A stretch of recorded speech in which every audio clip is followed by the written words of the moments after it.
at the stock market on the eve of earnings reports, making it extremely difficult for our local government to forecast budget revenues.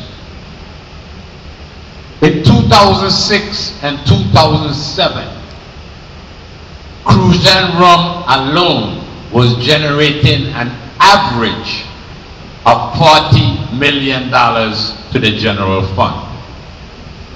Today, we must make do with the $20 million projected for fiscal year 2015 from Croix and Diageo.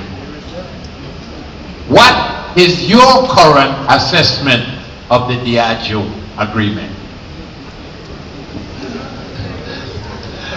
Well, my assessment of the Diageo agreement is well founded in the tenets of the transcripts of the legislature when I went in 2008 and talked about the construction of the proposed agreement. I thought that the amount of inducement to the company was excessive. I have no issue with Diageo being in the Virgin Islands. Rum production in the U.S. Virgin Islands for sale on the U.S. mainland is a positive thing.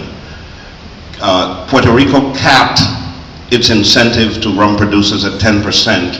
We attracted the Diageo Corporation to come to the Virgin Islands with inducements above 38%. A very, very huge leap.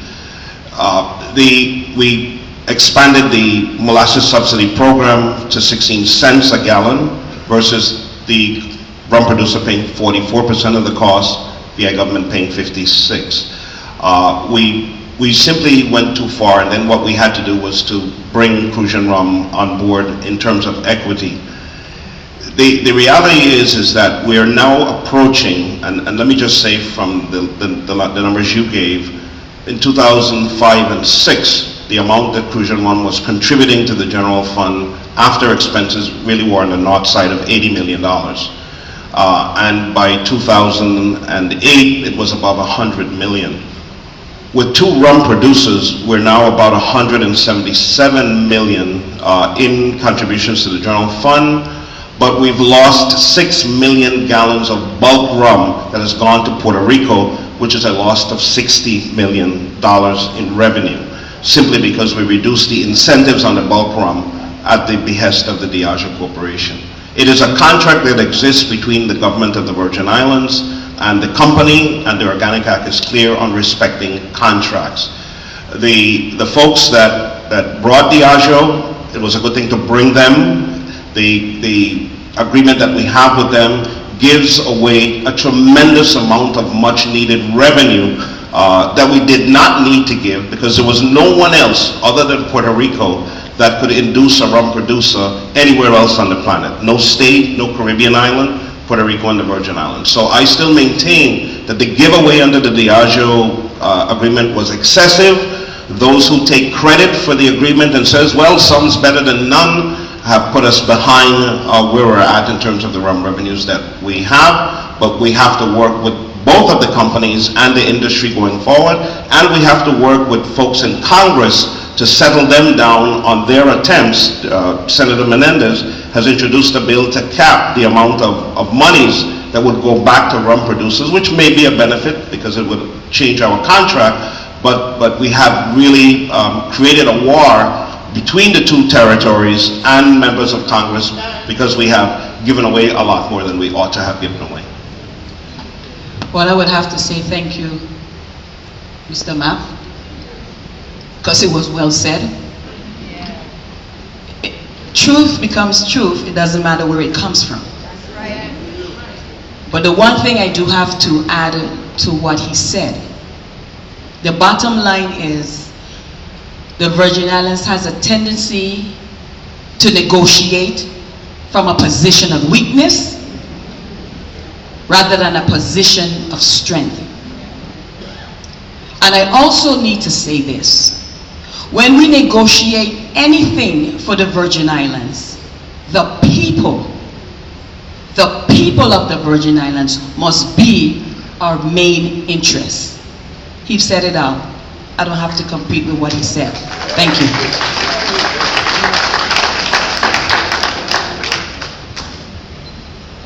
The contract exists between the government and Diageo. As a lawyer, a contract is between two parties, and it requires that both parties perform. And as your next governor, I will be holding parties who have contracts with the government accountable.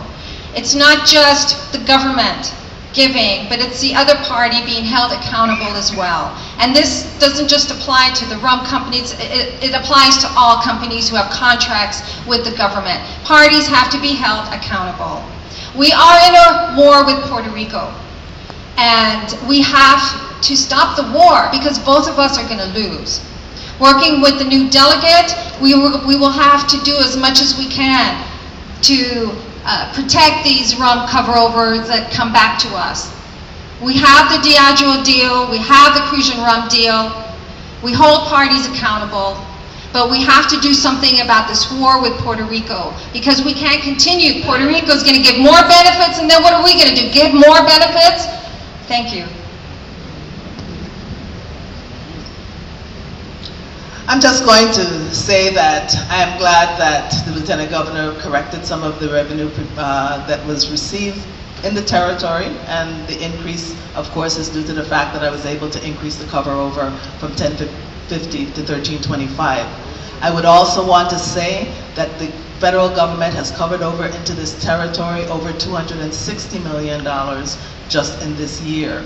What has happened is we have borrowed on that money to keep the government afloat, and we have borrowed so much that we have added to the debt of this territory, and all we have left to put into the treasury is $20 million. That borrowing has to stop.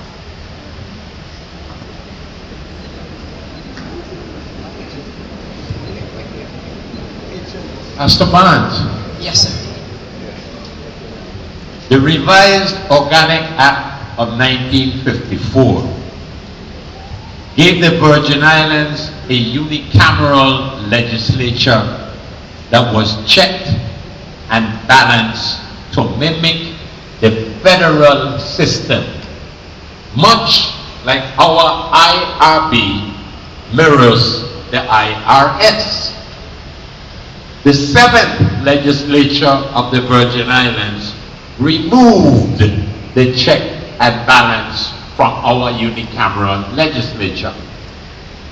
Check and balance is as important to the Republican form of government as the separation of powers.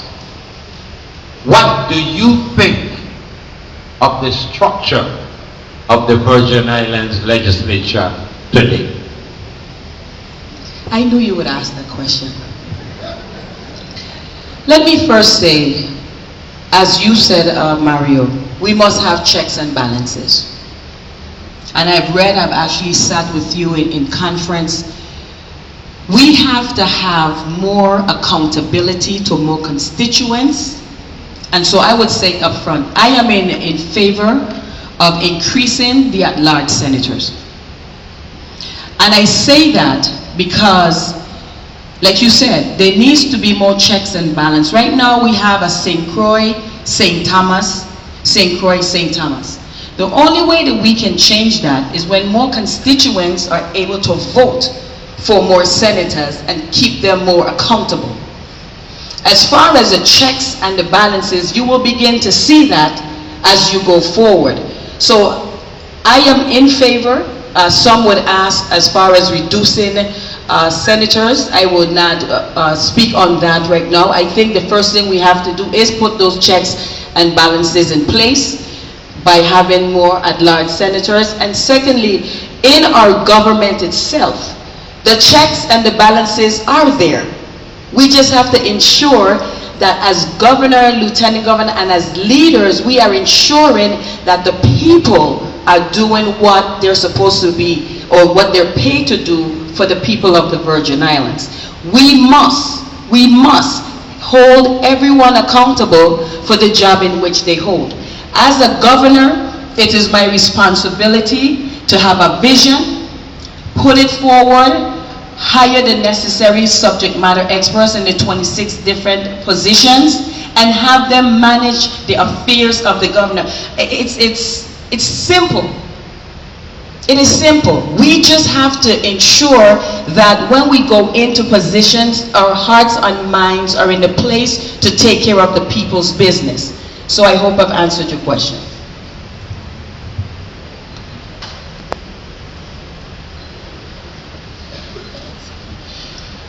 The unicameral form of our legislature, I really question that form. And I would be open-minded to whether there is some other form of government, municipal government, which is very popular throughout the United States. I just believe that our senators have become small mayors, and people need things done. They go to the senators to get things done, and that's not how an efficient government should run. If we have a municipal type of government that's similar to what is run in the states, we would have more answers to the people, more direct access by the people to their government. And our senators who are there to be dealing with the important issues of drafting and passing laws are not dealing with the everyday issues of a pothole by my house or cleaning up the garbage down the street or any of those issues. That should be dealt with properly through a municipal type of government.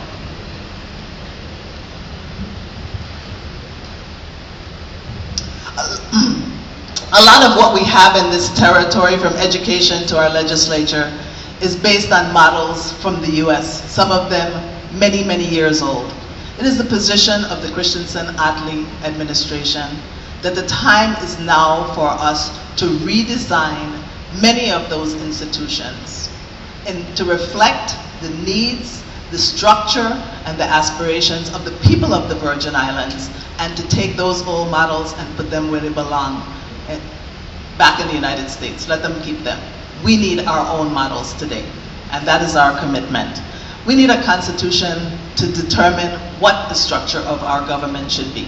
I personally favor a part-time legislature, but it is up to the people of this territory to decide what that structure should be.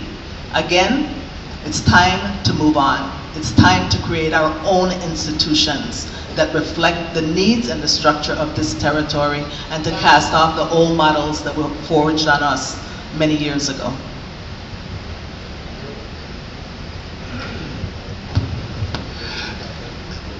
Osmond Potter and I believe that the whole issue of the structure of the legislature and governance really needs to be driven by an administration getting active with the community and developing a constitution. We not only need to deal with the structure of the legislature, we need to deal with the jurisdiction of the territorial state government, the issue of bringing government to the communities, whether they be by commissioners or city managers or mayors in the districts, so that people in the communities can drive the solutions to their problems more directly. We need to have a view at the judicial branch of government. How much money are we spending there, and their controls and jurisdictions? So we want to become active in driving and helping the community to forge a constitutional convention that deals with the structure of government and the authorities of the officials of the government of the Virgin Islands, from appointed attorney generals, elected attorney generals, and all of those issues.